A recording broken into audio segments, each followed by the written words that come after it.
Você achou que os filmes de Jurassic Park eram intensos, cheios de suspense e aventura? Pois se prepare porque as histórias originais de Michael Crichton transformaram a emoção em puro terror. Enquanto o cinema mostrou dinossauros perseguindo carros e devorando coadjuvantes, os livros revelam um lado muito mais cruel e perturbador. Eu tô falando de personagens enfrentando situações extremas, perigosas e imprevisíveis, que mostram o lado mais cruel da natureza, e destinos que fariam qualquer fã repensar o quanto realmente gosta de dinossauros. Alguns dos personagens que você conhece dos filmes até aparecem aqui, mas os finais que eles encontram nas páginas são muito piores.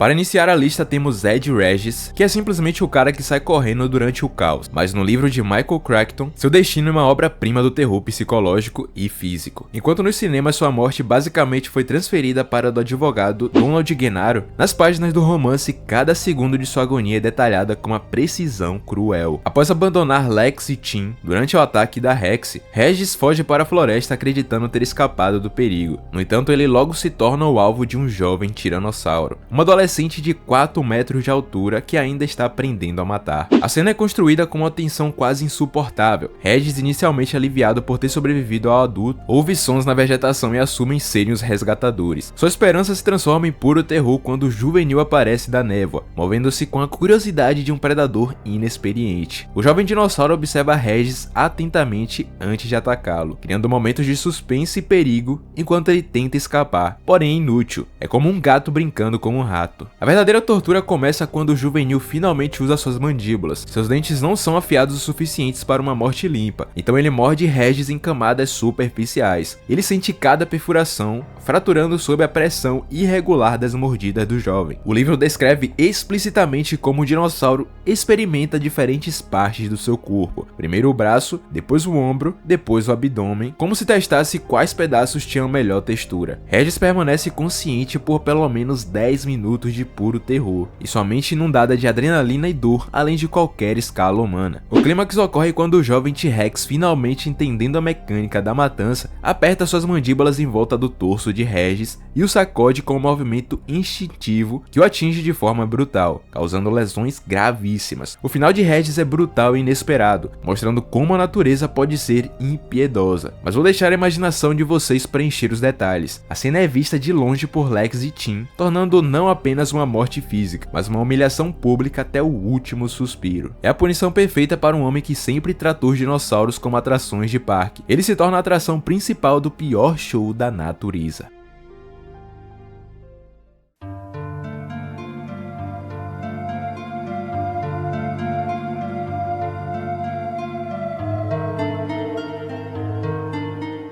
Enquanto a próxima morte nos filmes é rápida e quase caricata, no livro de Michael Crichton a morte de Dennis Nedry se desenrola como uma sequência de terror visceral que desafia qualquer expectativa de dignidade. A cena começa com Nedry, já cego pelo veneno do Dilophosauro, tropeçando na lama densa da floresta. Sua arrogância se dissolve em pânico quando ele percebe que está completamente desorientado e cego, seu mundo reduzido a uma escuridão dolorosa e ao som de passos suaves se aproximando. O Dilophosauro do livro é bem diferente do filme. É um predador de 3 metros de altura e também uma inteligência perturbadora. O ataque não é imediato. Primeiro o dinossauro circula Nedry como se estudasse sua presa incapacitada. Quando finalmente avança, o ataque do Dilophosauro é rápido e devastador, deixando Nedry em grande perigo naquele momento. O livro descreve esse momento de uma forma muito pesada e assustadora. Infelizmente não posso descrever os detalhes aqui, mas ele tenta fisicamente recolher o que saiu de dentro dele depois do ataque, mas suas digitais escorregadias falhando em conter antes que saíssem totalmente.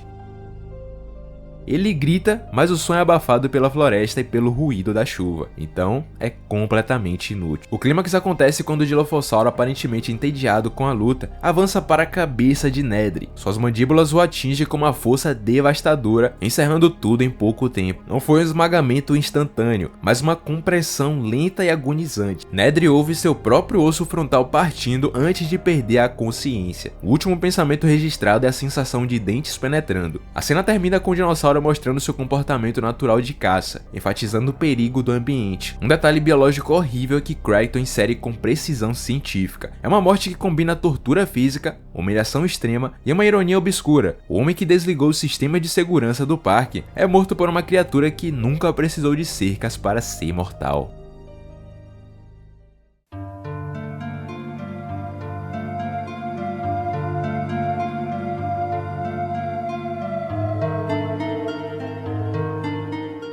Enquanto na adaptação do filme O Mundo Perdido, Ed Carr tem uma morte rápida, ainda que extremamente brutal, nas mãos dos dois tiranossauros, Buck e Doe. Porém, no livro de Michael Crichton entrega uma sequência que é tanto psicologicamente aterrorizante quanto fisicamente gráfica. A cena começa com Ed heroicamente defendendo seus companheiros de um ataque de raptores em uma plataforma elevada. Mesmo ferido, ele continua lutando, usando uma barra de metal para manter os predadores afastados. Sua coragem, no entanto, se tornou sua sentença. Os raptores no livro são retratados como os caçadores táticos e implacáveis. Eles não atacam aleatoriamente, mas armam uma emboscada coordenada.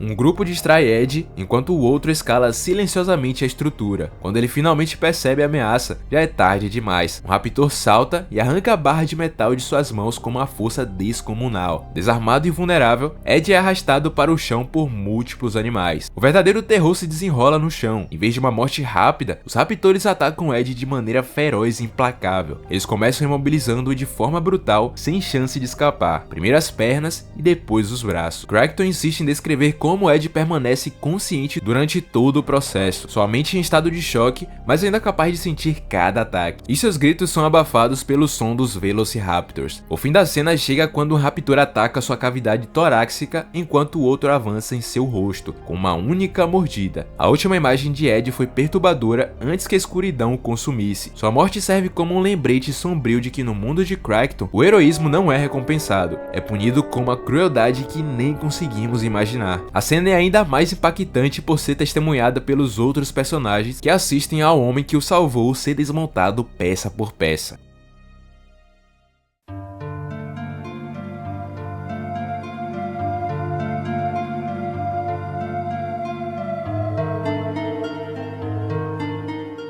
O próximo personagem no filme, não ouvimos a sua morte. No livro de Michael Crichton, ele tem um destino particularmente horrível e simbolicamente apropriado. Após partir sozinho para religar os sistemas na sala de controle remota, Arnold é seguido por um par de Velociraptors que conseguiram entrar nos edifícios administrativos. A cena é antecedida por uma tensão claustrofóbica, luzes piscando e o som de garras raspando no piso de concreto. Quando os raptores finalmente o alcançam na sala de servidores, Arnold tenta se esconder atrás de um rack de computadores, mas os predadores demonstram uma inteligência fora do comum, enquanto é cercado pelo outro. O segundo ataque é ainda mais brutal. O outro raptor fere gravemente sua barriga com um golpe de sua garra. Ainda consciente, Arnold assiste com horror enquanto os animais começam a se alimentar dele ainda vivo. Sua morte chega lentamente, com os raptores alternando entre se alimentar e observar sua agonia, como se estudassem as reações de sua presa, enquanto por fim, um dos raptores finalmente morde seu peito e acaba o sofrimento. O homem responsável pelos sistemas elétricos do parque morre rodeado por equipamentos que não podem salvá-lo. Suas últimas visões são luzes piscando em padrões aleatórios, como um teste de sistema fracassado.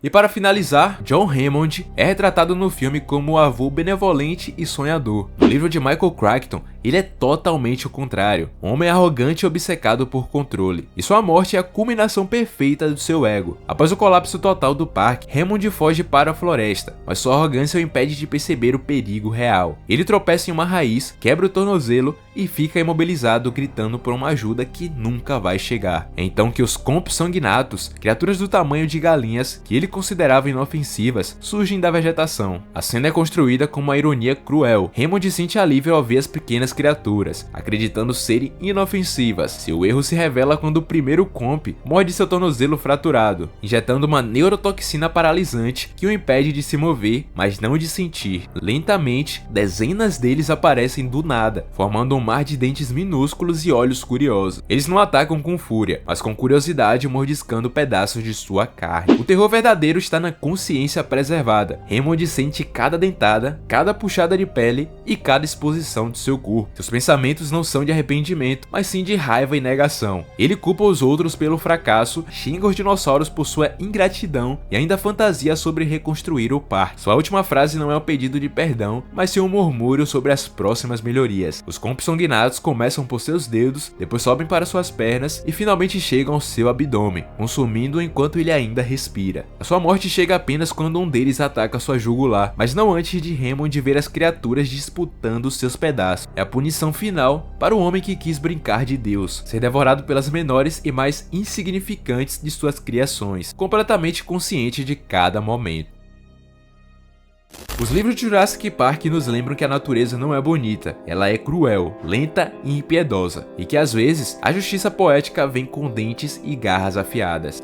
Se você gostou dessa viagem sombria pelo universo do livro, deixe o like e se inscreva no canal para mais vídeos como esse. E se possível, seja membro aqui do canal. Dessa forma você me ajuda muito a manter a qualidade dos vídeos para vocês e melhorando cada vez mais. Também deixa aqui nos comentários qual dessas mortes foi a mais brutal para você. Um abraço e nos vemos em breve.